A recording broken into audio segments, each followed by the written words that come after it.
제가 앞에서 말씀드렸을 때 아이들의 말과 행동을 무시하는 경우가 있고 감정을 무시하는 경우에는 아이들에게 굉장히 곤란하다는 말씀을 좀 전에 드렸었는데, 이 감정을 수용하는 부모님 유형이 가장 바람직한 유형이라고 저희들은 말하고 있어요.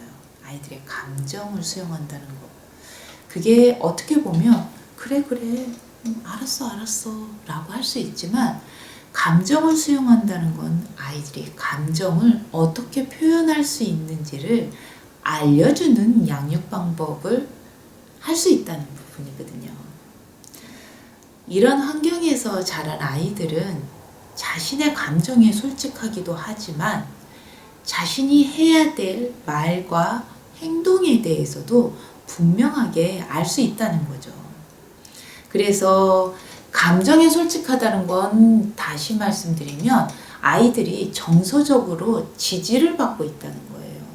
정서적으로 지지를 받고 있다는 건 자기가 행동을 잘할 수도 있고 잘 못할 수도 있지만, 잘하는 거에 대해서는 부모님께 잘했다라는 지지를 받고, 잘 못했지만 누구나 실수는 할 수 있어.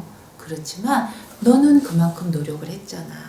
못한 거에 대해서 후회스럽지만 괜찮아. 그렇게 얘기를 해줄 수 있으면 좋죠. 내가 어떤 부모의 유형인가를 부모님들이 이 영상을 보시면서 나는 어디에 속하지 막 찾으려고 너무 애쓰시지 마세요.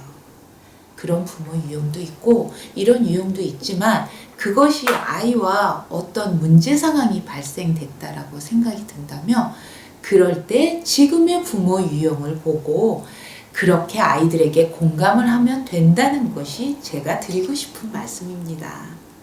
그렇게 해주시는 것은 아이들의 성장 발달에 있어서 굉장히 유능한 아이로 키울 수 있는 거죠.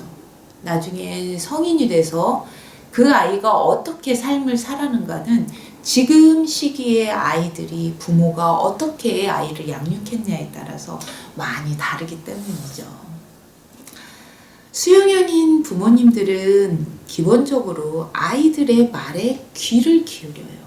그리고 그 말에 관심을 가지고 그 아이들에게 대꾸를 해주기 때문에 이 아이들은 인정을 늘 받는다는 생각을 가지고 있어서 어머님들 그렇게 좋아하시는 자존감 있는 아이로 키울 수 있는 거죠. 자존감 있는 아이로 키우고 싶다는 말씀 늘 하시잖아요. 아이들의 자존감은 자신이 인정받고 있고 그 인정받으면서 어떤 거든지 할 수 있다는 그런 마음을 가진다면 아이들의 자존감은 생기게 돼요. 부모 교육을 하는 저로서는 이런 부모님들이 많이 계셨으면 좋겠어요. 저요? 저는요? 이런 부모? 그래요. 저도 많이 부족한 부모지만 이렇게 되려고 노력을 했고 아이들하고 소통을 잘 하려고 노력을 했어요.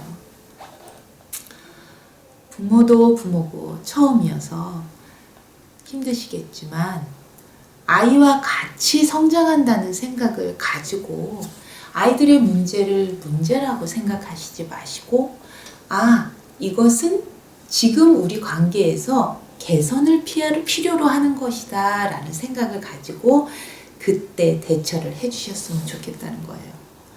어떤 부모님들은 이러세요. 애들은 다 그래.